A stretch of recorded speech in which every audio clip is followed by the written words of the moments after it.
अब प्रत्येक समाज में प्रत्येक बुजुर्ग अपने बच्चों को, माता है या पिता, दादा है या दादी जी, वो शिक्षा अच्छी देते हैं, और फिर भी समाज गिर गया। सतर कितना संत जन से भी सत्संग कर रहे हैं, और संतों की कोई कमी नहीं। वर्तमान में तो विशेष बोलबाला है संतों का, और श्रद्धालुओं की कोई कमी नहीं, और समाज गिरता जा रहा है। किसी का कोई असर नहीं, किसी प्रकार की कोई मर्यादा नहीं रही। इसका कारण ये रहा कि उन संतों की शब्द में शक्ति को नहीं, और उनसे उनके असर नहीं हो सकता उन बच्चों के। वो तो श्रद्धालु हैं, परमात्मा के प्यारे हैं, परमात्मा के इच्छुक हैं, चले जाते हैं, थोड़ी बहुत देर सत्संग अच्छा लगता है, सुन भी लेते हैं, लेकिन बाहर आकर के उनके वही कर्म प्रारंभ हो जाते हैं, क्योंकि न तो उनके कोई कर्म प्रारब्ध के कर्म संस्कार समाप्त होते जिस कारण से उनको सुख हो, ताकि वो बुराइयों से बच सकें। पुण्यात्मा, आप जब इस मार्ग से जुड़ जाओगे और सच्चे दिल से आप मोक्ष चाहोगे, आप किसी का बुरा नहीं कर सकते। बुरा करोगे तो आपका डबल होगा, क्योंकि परमात्मा कबीर जी नहीं करेंगे, क्योंकि परमेश्वर ने आपके पाप कर्मों को रोक दिया जो आपको दुखी करेंगे, और वो अभी आपके पाप नाश नहीं करेंगे, क्योंकि वो देखते हैं कि ये कितना चलेगा हमारे साथ, ये काल के पाड़े में फिर ना चला जा। तो उससे क्या करेंगे, वो आपके पाप कर्मों को रोक देते हैं, और आपको राहत मिलनी प्रारंभ हो जाती है। कुछ दिनों के बाद आप छोड़ जाते हो, या फिर आप बीच में कुछ थोड़ा बहुत हेरा फेरी करने की चेष्टा करते हो, किसी कोई जो मर्यादा हमने बता रखी है उसके विरुद्ध क्रिया कर देते हो, आपको हानि, तुरंत हानि हो जाती है, और फिर आपको समझ में भी आ जाती है कि मैंने ऐसी गलती कर दी, आज मुझे इसलिए हानि हुई, तो दूसरी बार आप वो गलती नहीं करते।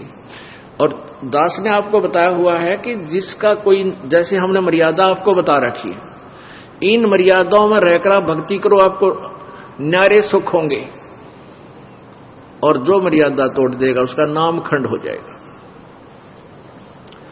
और नामखंड हो जाने से आपको परमात्मा की शक्ति मिलना बंद हो जाएगी। जैसे बिजली का कनेक्शन आपने ले रखा है और वो कनेक्शन कट गया, तब पहले तो आपका पंखा भी चला था, ट्यूब भी जग रही थी, और भी आप सब कार्य कर रहे थे, अपना आटा भी पीस रहे थे, जल भी निकाल रहे थे मोटर तक, फिर वो बंद होगी। क्यों होगी? क्योंकि आपका कनेक्शन कट गया।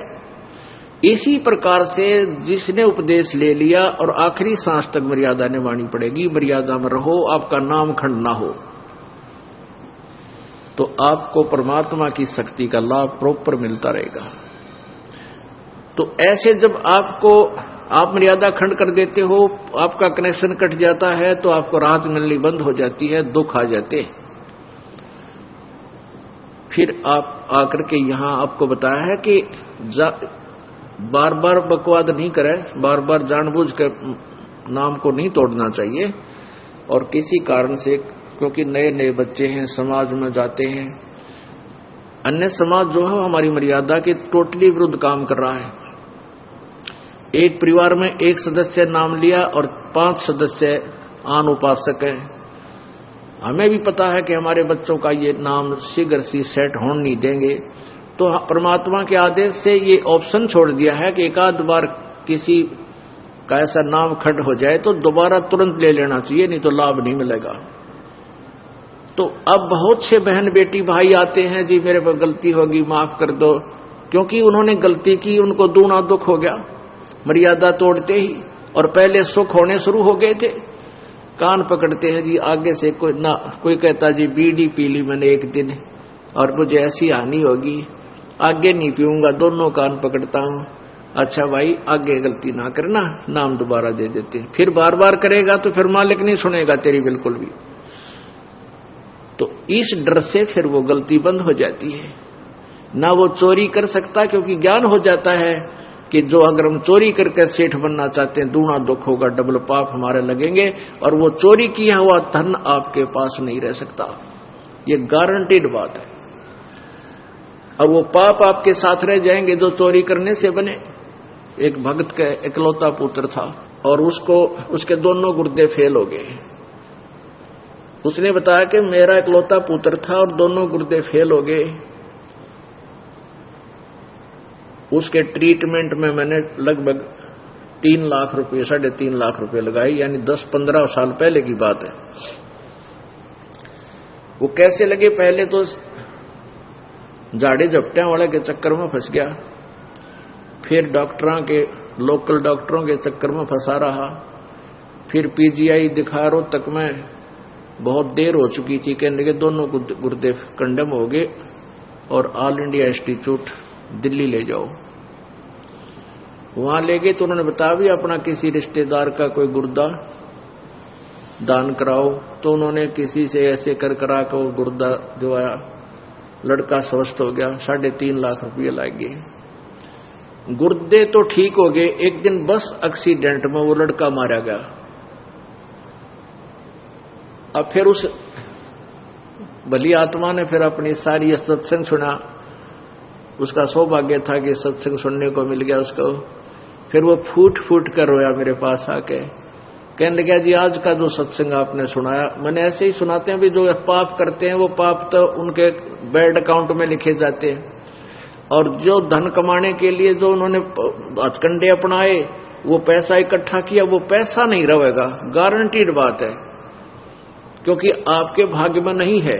और प्रारब्ध से अधिक तुम चेष्टा भी करते हो करके इधर उधर से, तो वो किसी ना किसी से तरीके से आपका खत्म होगा। किसी की भैंस मर जाएगी, किसी के बिजनेस में घाटा आ जाएगा, या कोई और कारण बन जाएगा, कोई बीमारी लग जाएगी, वो पैसे आपके ऐसे जाएंगे और वो पाप सुरक्षित रह जाएंगे आपके, वो धन नहीं रहेगा। धन रहेगा कबीर परमात्मा की भक्ति से, आपके भाग में ना होगा तो भी वो लिख देगा इसके पास वो पावर है। तो उसने फिर बताया कि आपने सही बताया जी, मेरे साथ ऐसे ऐसे बनी, मैं बहुत निकम्मा आदमी था। पहले ये रिफल आती थी, इन टेप कैसेट चाले थे, सन 1978-77 की बात बताओ था, और उन टेपों में ये कैसेट डाला करते, उसके ऊपर मोहर मारता सोनी की और लाता वहां तोल के भावता वो रिफल, और वो कैसेट बनवा के उसका सारा खर्चा मेरा 2 रुपया का एक कैसेट पाया करता, 2-2.5 रुपए का भर के भी सारा कुछ कर लेता था।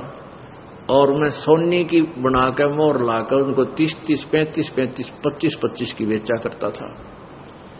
और थोड़े से दिना मेरे पास बहुत पैसा हो गया। फिर मेरा इकलौता पुत्र बीमार हो गया, कमाए होंगे 2 लाख, लाग गए 3.5 लाख। उस समय 2 लाख बहुत मुश्किल से कमाए जाते थे। और बेटा भी ना रहा, जिसको सुखी बनाने के लिए मैं ये पाप किया करता था कि मेरा बेटा सुखी रहेगा, कारों में चलेगा, इसके लिए घना धन जोड़ दूं, वो धन रहा ना वो बेटा रहा। तो पुण्यात्माओं, फिर ये परमात्मा की वाणी से आपको डर लगने लग जाएगा, आप पाप नहीं कर सकते। तो ये अब समाज सुधार होगा, क्योंकि जो लाभ आप स्वयं बुरे कर्मों से करना चाहते थे वो पैसा आपके पास नहीं रहेगा। और परमात्मा कबीर जी की भक्ति में इतनी शक्ति है कि आपके प्रारब्ध में नहीं है तो भी लिख देगा, तो भी आपको दे देगा, यदि वो आवश्यक समझेंगे तो।